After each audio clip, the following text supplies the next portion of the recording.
Welcome to MJ Shakes English academy. विद्यार्थी मित्रांनो, आजच्या लेक्चरमध्ये आपण पार्ट्स ऑफ स्पीच मधल्या नवीन चॅप्टरला सुरुवात करणार आहोत. त्या चॅप्टरचं नाव आहे ॲडव्हर्ब म्हणजेच क्रियाविशेषण. क्रियाविशेषण म्हणजे काय, या सगळ्या गोष्टी आपण या चॅप्टरमध्ये बघणार आहोत. त्याचा युसेज आणि त्याची पोझिशन काय आहे याबद्दल संपूर्ण आपण या चॅप्टरमध्ये जाणून घेणार आहोत. तर चला बघूयात ॲडव्हर्ब हे नवीन चॅप्टर. आता अगोदर याची आपण व्याख्या बघूयात. ॲडव्हर्ब म्हणजे काय? ॲडव्हर्बला आपण मराठीत म्हणतो क्रियाविशेषण. क्रिया प्लस विशेषण. डन. आता त्याच्यात बघा, क्रियापदाबद्दल, विशेषणाबद्दल व इतर क्रियाविशेषणाबद्दल विशेष माहिती सांगणाऱ्या शब्दाला आपण काय म्हणतो? ॲडव्हर्ब म्हणतो. आजपर्यंत फक्त तुम्हाला असं सांगितलं जातं की क्रिया विशेषण म्हणजे क्रियेबद्दल विशेष माहिती सांगणारा शब्द हा काय असतो? ॲडव्हर्ब असतो. असं नाही, तर लक्षात घ्या, adverb is a word which tells more about verb, adjective and another adverb.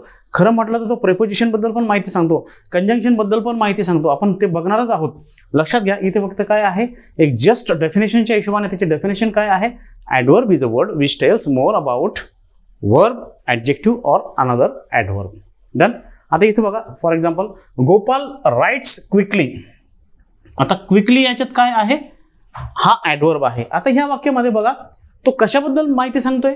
तो राईट्स या क्रियापदाला माहिती सांगतोय. या वाक्यात राईट्स हे काय क्रियापद आहे.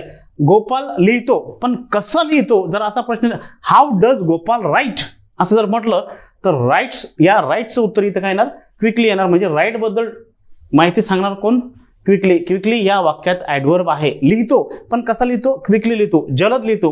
क्विकली हा या वाक्यात काय आहे? ॲडव्हर्ब आहे. मॉडिफाईज द वर्ब राईट. तो काय करतोय? इथे वर्ब बद्दल अधिक माहिती सांगत आहे, विशेष माहिती सांगत आहे. लक्षात घ्या, कोण? क्विकली. डन. दुसरं वाक्य बघा, Mohan drinks very hot coffee. आता याच्यात वाक्य बघा, Mohan drinks very hot coffee. आता मोहन कॉफी पितो, पण कशी कॉफी पितो? व्हेरी हॉट कॉफी पितो. या वाक्यात हॉट हा काय? ॲडजेक्टिव्ह आहे. आणि हॉट बद्दल विशेष माहिती कोण सांगते? व्हेरी हा ॲडव्हर्ब या वाक्यात विशेष माहिती सांगत आहे. मग या वाक्यात जर आपण म्हटलं, या वाक्यात ॲडव्हर्ब कोणता?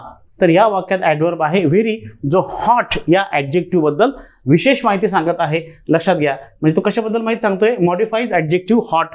हॉट या ॲडजेक्टिव्ह बद्दल या वाक्यात व्हेरी हा विशेष माहिती सांगत आहे. आपण डेफिनेशन बघितली की ॲडव्हर्ब हा कशाबद्दल माहिती सांगतो? वर्ब बद्दल माहिती सांगतो, ॲडजेक्टिव्ह बद्दल माहिती सांगतो व इतर ॲडव्हर्ब बद्दल तो माहिती सांगत असतो. तर बघूयात. डन. आता इथे बघा, राज्यसेवा 2019ला एक क्वेश्चन विचारला होता. मी तो मुद्दामून घेतला तुम्हाला कळण्यासाठी. त्यांनी विचारलं होतं काय? ॲन ॲडव्हर्ब क्वालिफाईज, आणि हे 4 पर्याय दिले होते: a verb, another adverb, an adjective आणि प्रोनाउन. आता यामध्ये उत्तर काय आहे? तर आयोगाचं उत्तर हे होतं, तो वर्ब बद्दल माहिती सांगतो, तो ॲडजेक्टिव्ह बद्दल माहिती सांगतो आणि अनदर ॲडव्हर्ब बद्दल माहिती सांगतो. आपण पण हीच डेफिनेशन घेतली आहे. याचं उत्तर काय होतं मग? म्हणजे याच्यात काय आहे की याच्यात चूक कशाबद्दल तो माहिती सांगत नाही, तो याबद्दल तो माहिती सांगत नाही. म्हणजे याच्यात काय होतं?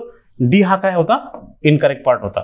आता मी हे आपल्या पुस्तकातलं आहे, जे आपण topic wise question paper analysis, जे आपलं बुक आहे डिटेलमध्ये, ज्याच्यामध्ये आपण राज्यसेवा, कंबाईन सगळ्या परीक्षेची प्रश्नपत्रिका सोडवलेल्या आहेत, त्यामधून आपण घेतलेलं आहे. आता बघा, याच्यात काय सांगितलं आहे, मी स्पष्टीकरण याचं कसं दिलं आहे? Adverb is a word which tells more about verb, adjective, preposition, conjunction, other adverbs and whole sentence. म्हणजे कशाबद्दल माहिती सांगतोय? तो वर्ब बद्दल तर सांगतोच आहे, ॲडजेक्टिव्ह बद्दल पण सांगतोय, प्रेपोजिशन बद्दल पण सांगतोय, कंजंक्शन बद्दल पण सांगतोय, अदर ॲडव्हर्ब बद्दल पण सांगतोय आणि संपूर्ण वाक्याचा बद्दल देखील तो माहिती सांगतोय. आता आपण बघूयात. हे 5-7 वाक्य मी दिलेली आहेत. आता बघूयात.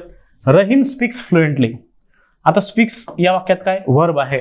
आणि फ्लुएंटली या वाक्यात काय आहे? ॲडव्हर्ब आहे. फ्लुएंटली हा ॲडव्हर्ब स्पीक्स या क्रियापदाबद्दल या वाक्यात माहिती सांगत आहे. लक्षात घ्या. दुसरं वाक्य बघा, Yasmin is fairly rich. Yasmin is fairly rich. आता हे बघा, या वाक्यात रिच काय आहे? रिच या वाक्यात ॲडजेक्टिव्ह आहे. आणि फेअरली काय? फेअरली हा ॲडव्हर्ब आहे.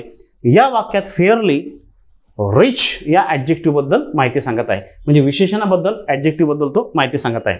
तिसरं बघा, Ayesha dances very surprisingly. Ayesha dances very surprisingly. आता याच्यात बघा, डान्सेस काय? वर्ब आहे. व्हेरी काय? ॲडव्हर्ब आहे. सरप्राइझिंगली काय? हा देखील ॲडव्हर्ब आहे. मग ॲडव्हर्बची भूमिका काय असते?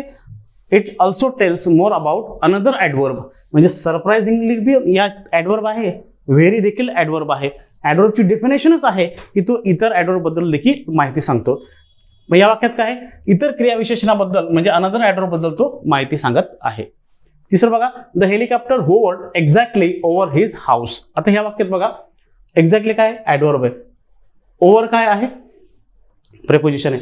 म्हणजे या वाक्यात तो कशाबद्दल माहिती सांगतोय, ओव्हर या शब्दयोगी अवयवाबद्दल काय माहिती सांगतोय, एक्झॅक्टली हा ॲडवर्ब माहिती सांगत आहे. लक्षात घ्या, आपल्याला फक्त असं सांगितलं जातं की तो फक्त वर्ब ॲडजेक्टिव्ह अनदर ॲडवर्ब बद्दल सांगतो.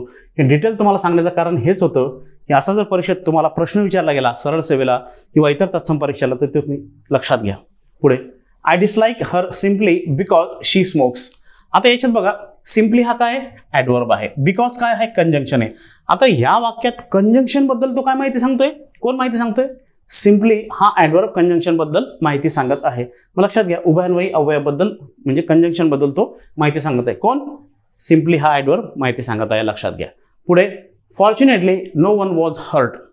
आता नो वन वॉज हर्ट हे संपूर्ण वाक्य आहे, पण संपूर्ण वाक्याचा निर्देश त्याबद्दल माहिती कोण सांगत आहे, फॉर्च्युनेटली हा ॲडवर्ब सांगत आहे.